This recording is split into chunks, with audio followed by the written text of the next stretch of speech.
Hello guys, so for today's video is magbisaya sa ako no, kay murag feel na ako nga magbisaya karon.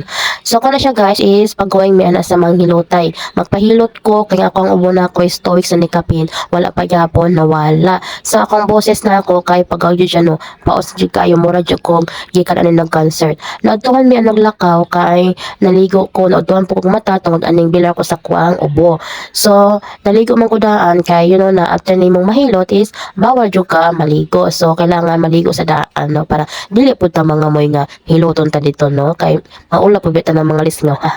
So akong kauban na ako is si mother. So amo ra na siyang gilakaw di ba? Init siya guys kay udto pa man siya. Ako is nagpayong ko na si mother is nagkalo ra gyud siya. So mura na siyang gilakaw kay doon naman siya naraman siya sa sentro sa amuang barangay. Naibun jud ko ni guys kay dahil kong video ani wala nagalakaw may pagulong dito sa balay sa Manghilotay pero wala man siya nasib oy ambot ngano kahano. So diyan na is gilot na jud ko sa Manghilotay no. Grabe na jud ang kaya kong panuhot. Kay kana magud akong right nga baga guys is nagbungan jud na siya lubi atong time sa pandemic. Nagabisit mi sa mga bata din ako'y kauban. Nag-stop mi sa giana ning katong agyanan nila is nakan jud siya lubi. So ako gyud ang nahagbungan sa lubi. Ang lubi is dira kayo taas kayo. So sa akong abaga siya nahagbong. So may na lang gali sa akong abaga wala sa akong ulo kay delikado ba na guys kung sa ulo kang magbungan no. So mo na siya kung mudakan na ka siya panuhot. So mura na siya guys. Thank you for watching.